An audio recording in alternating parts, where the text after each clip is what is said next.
Assalamualaikum warahmatullahi wabarakatuh. Alhamdulillahirabbil alamin. Bertemu lagi kita dalam Syiar Madrasah Ramadan bersama saya Najla Hilabi.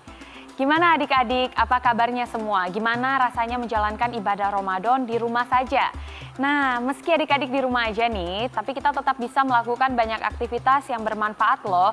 Misalnya, bantu orang tua di rumah, berolahraga. Dan satu lagi yang tak kalah penting bagi pemuda-pemudi negeri adalah terus mencari ilmu yang bermanfaat.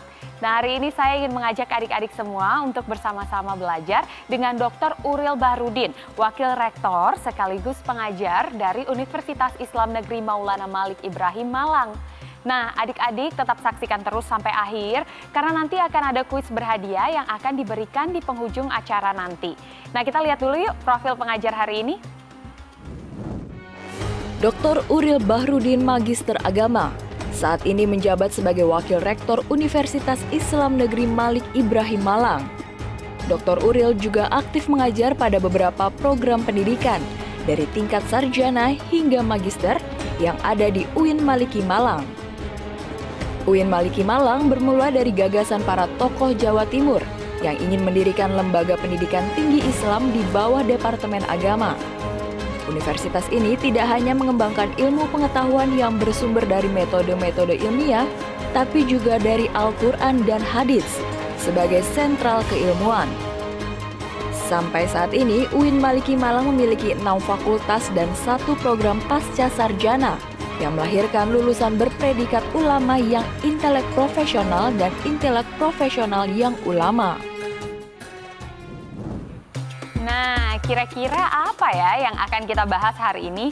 Terus disimak baik-baik materinya, karena di penghujung acara nanti akan ada kuis yang bisa adik-adik ikuti. Tetap di program Syiar Madrasah Ramadan.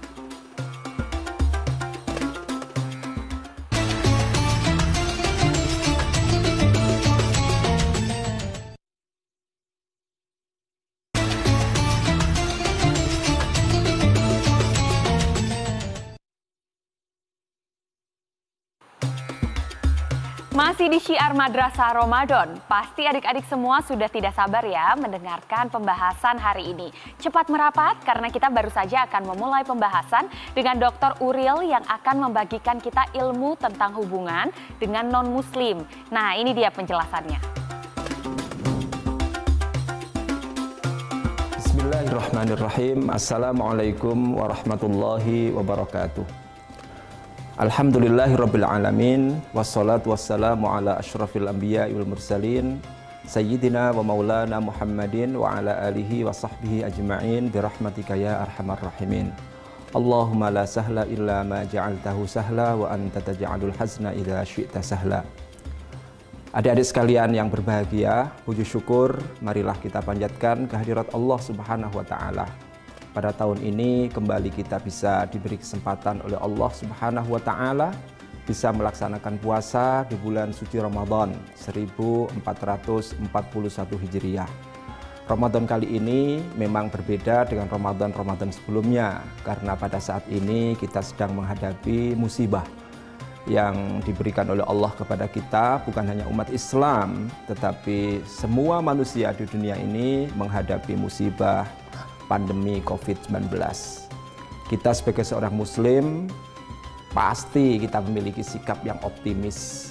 Kita tetap berharap kepada Allah Subhanahu wa taala agar musibah yang diberikan oleh Allah kepada kita ini ada hikmah yang ada di belakangnya.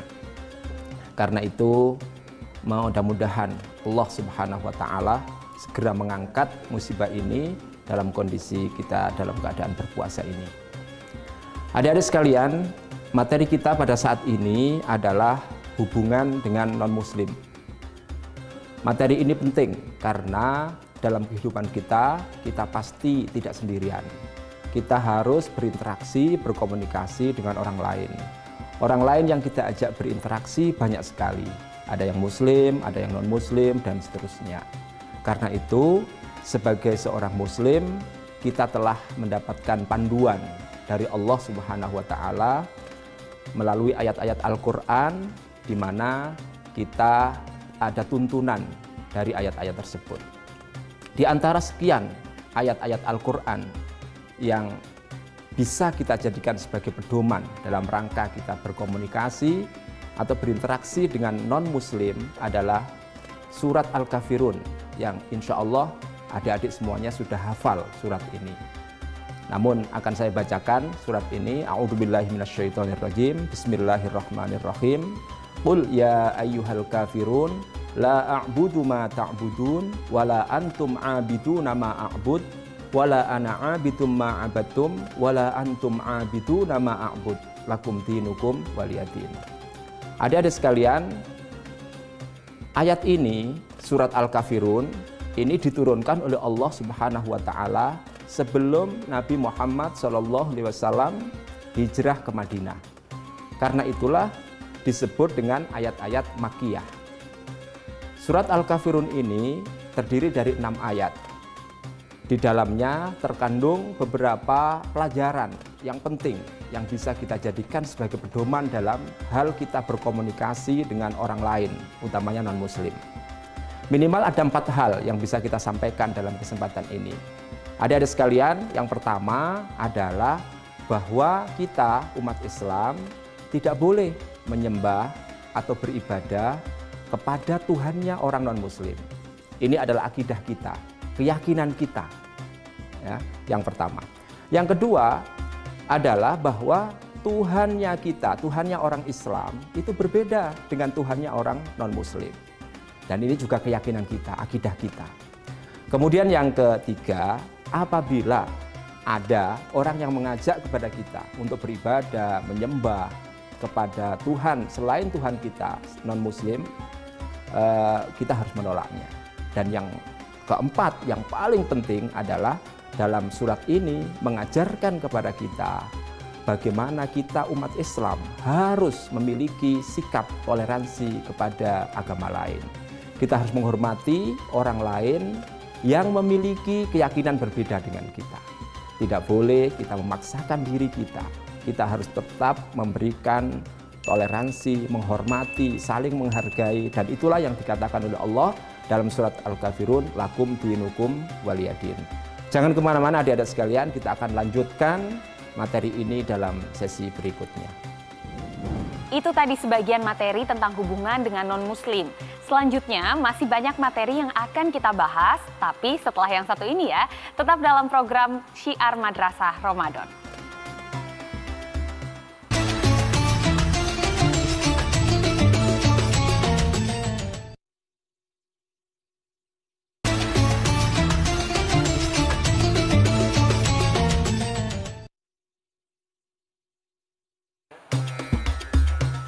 Alhamdulillah kembali lagi di Syiar Madrasah Ramadan. Nah, materi apa lagi nih ya yang akan dibahas dengan Dr. Uril? Yuk langsung aja kita simak kembali kelanjutannya. Terima kasih adik-adik sekalian yang berbahagia. Akan kita lanjutkan materi kita terkait dengan hubungan dengan non-muslim. Apa yang kita sampaikan sebelumnya tadi semuanya terkait dengan masalah akidah. Adapun yang terkait dengan masalah muamalah, maka sesungguhnya kita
Ketiga, ketika Rasulullah berada di Madinah, masyarakat yang ada di Madinah ternyata bukan masyarakat yang semuanya beragama Islam.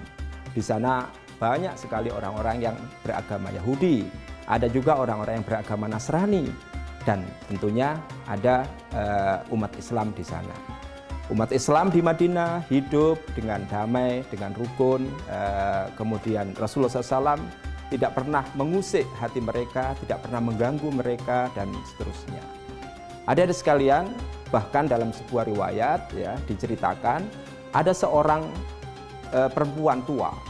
Ya, dia ini adalah tidak punya pekerjaan karena buta, begitu kan. Ternyata Rasulullah SAW selalu melayani orang perempuan ini. Dengan demikian maka sesungguhnya Rasulullah SAW dalam hal berkomunikasi dengan orang non-muslim tidak membeda-bedakan. Tidak, dalam hal berkomunikasi tidak pernah membeda-bedakan apakah ini muslim atau non-muslim. Bahkan orang non-muslim pun dilayani dengan baik, dipenuhi hak-hak beliau, hak-hak mereka sebagai manusia. Adik-adik sekalian, adik-adik mungkin tahu bagaimana Islam masuk ke Indonesia. Islam masuk ke Indonesia sesungguhnya adalah karena adanya interaksi, adanya komunikasi orang Islam dengan non-muslim. Seandainya kemudian orang Islam tidak boleh berinteraksi, berkomunikasi dengan orang selain Islam, maka tidak mungkin, mustahil ya adik-adik sekalian sekarang bisa menikmati indahnya Islam.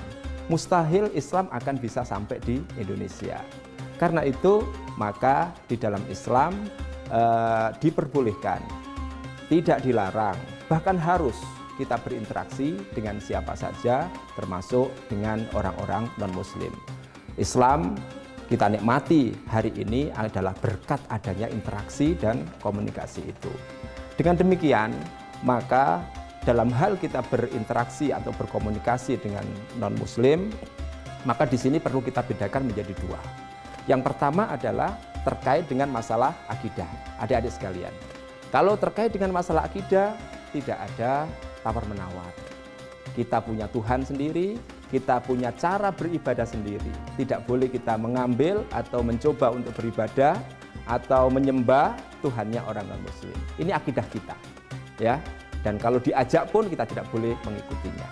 Yang kedua, terkait dengan masalah muamalah, hubungan kita sehari-hari dengan mereka, maka dalam hal ini kita diperbolehkan oleh agama kita, oleh Islam, oleh baginda Nabi Muhammad SAW dalam rangka untuk mewujudkan Islam yang rahmatan lil alamin. Demikian, mudah-mudahan adik-adik sekalian di rumah bisa belajar, bisa menjadi orang yang soleh. Saya akhiri, Assalamualaikum warahmatullahi wabarakatuh.